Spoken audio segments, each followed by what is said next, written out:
कामचोर काहिल गधा। पुराने जमाने की बात है, एक ताजिर था जो शहर से दूर एक गांव में रहता था। वो तिजारत के लिए रोजाना शहर जाता और मुख्तलिफ अशिया की खरीदो फरोख्त किया करता। तिजारत करने के लिए उसके पास एक गधा था।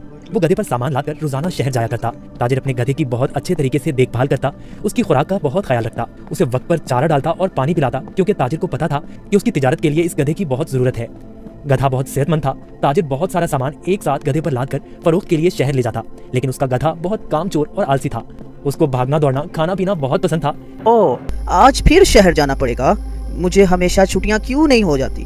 मुझे छुट्टियां बहुत पसंद हैं। मेरे मालिक को तो हमेशा काम की ही पड़ी रहती है, पर मुझे फारिग रहना बहुत पसंद है। मेहनत करना तो बिल्कुल भी मुझे अच्छा नहीं लगता। ताजिर अपने गधे पर सारा सामान लादकर शहर ले जाता और ताजिर को शहर जाने के लिए एक नदी को पार करना पड़ता था। शहर जाकर वो सारा सामान बेच देता। ताजिर को हर रोज बाजार की मांग के मुताबिक अशिया की तिजारत करनी पड़ती थी। कभी कपास तो कभी नमक, कभी सब्जियां तो कभी फल। ताजिर को पता लगा कि बाजार में नमक की मांग बहुत बढ़ गई है। ठीक है, मैं बहुत जल्द ही नमक लेकर आ जाऊंगा। उसने अपने गधे पर 4 बोरियां नमक की लादी और उसको मालूम हो गया कि 4 बोरियों का वजन काफी ज्यादा है। ओहो, मेरा गधा इतना वजन नहीं उठा सकता। इसका वजन थोड़ा कम करना पड़ेगा, यही ठीक रहेगा। उसने गधे की पीठ से एक बोरी उतार दी, फिर भी गधा आगे जाने के लिए तैयार नहीं था।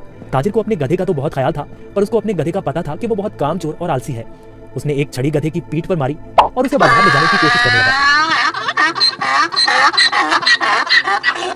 चलो, अब मुझे पता है तुम बहुत आलसी हो। तुम्हें शहर जाना बहुत जरूरी है, क्योंकि बाजार में इस वक्त नमक की बहुत मांग है। ताजिर ने सारा नमक फरोख्त कर दिया। ओहो, सच में बाजार में नमक की बहुत मांग है। ताजिर ने फिर रोज की तरह शहर में नमक फरोख्त करना शुरू कर दिया। गधे पर कभी 3 तो कभी 4 बोरियां लादकर बाजार जाना पड़ता था, जिसकी वजह से गधा नाखुश था। पर वापसी पर गधा बिल्कुल खाली आता और बहुत खुश होता। रोज की तरह ताजिर ने फिर से 4 बोरी गधे की पीठ पर लादी और शहर की तरफ निकल पड़ा। जब वो नदी के पास पहुंचा तो उसे पानी ज्यादा नजर आया। हमें बहुत ध्यान से आहिस्ता आहिस्ता चलना होगा ताकि हम पानी में कहीं गिर न जाएं। जैसे ही उन्होंने आधी नदी पार की, अचानक गधे का पांव एक बड़े पत्थर से लगा और गधा फिसल गया और पानी में बैठ गया।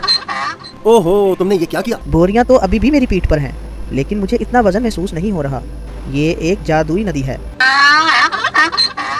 गधा इस बात से हैरान था कि नदी में फिसलने की वजह से उन बोरियों का सारा नमक नदी में घुल गया था और बोरियों में से नमक खत्म हो चुका था। इसकी वजह से गधे को वजन महसूस नहीं हो रहा था, क्योंकि बोरियों में नमक बचा ही नहीं था, सब खत्म हो चुका था। ओहो, मेरी सारी मेहनत जाया हो गई। मैं शहर जाकर क्या करूंगा? सारा नमक तो बह गया है। शुक्र है खुदा का, मेरा गधा तो सही सलामत है। गधे को कुछ नहीं हुआ। अब शहर जाने का कोई फायदा नहीं, मुझे अब घर जाना चाहिए। वाह, कोई वजन भी नहीं और काम भी नहीं। ये तो कमाल की नदी है। फिर अगले दिन ताजिर ने 4 बोरियां गधे की पीठ पर लाद दी और शहर की तरफ निकल पड़ा।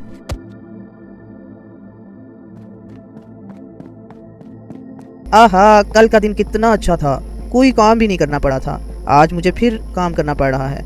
ठीक है, आज फिर से मैं आलसीपन दिखाता हूँ और अपना वजन कम करता हूँ। फिर तो मैं नदी से ही घर वापस जा सकता हूँ, कल की तरह। वो एक जादुई नदी है जो मेरा वजन कम कर देती है। वो कल की तरह आज भी मेरी मदद करेगी। ताजिर उस दिन गधे की चालाकी से बिल्कुल बेखबर था। रोज की तरह ताजिर अपने गधे के साथ इस नदी के पास पहुंचा तो गधा ताजिर से पहले ही इस नदी की तरफ जाने लगा। ताजिर ने उसे रोका। रुको रुको। गधा फिर से नदी में फिसल गया जहाँ से पहली बार फिसला था। ओहो, तुमने क्या किया? काहिल गधे, जल्दी से बाहर आओ। लेकिन बहुत देर हो चुकी थी। बोरियों का सारा नमक नदी में घुल गया। गधे को अब कोई वजन महसूस नहीं हो रहा था। वाह, ये हुई ना बात। कोई वजन भी नहीं और काम भी नहीं। ये दोबारा कैसे? जरा सोचता हूँ, ये जानबूझकर मेरे साथ नहीं चालाकी तो नहीं कर रहा। ओह काहिल गधे, मैंने तुम्हारा इतना ख्याल रखा और तुमने मेरे साथ क्या किया? इसे घर वापस ले जाता हूँ। मुझे पता है, अब देखो मैं तुम्हें कैसे सबक सिखाता हूँ। गधे ने सोचा, मैंने काम चोरी का ये अच्छा तरीका ढूंढा है, पर ताजिर का तो आज कुछ और ही जहन था। अगले रोज ताजिर ने गधे की पीठ पर 6 बोरी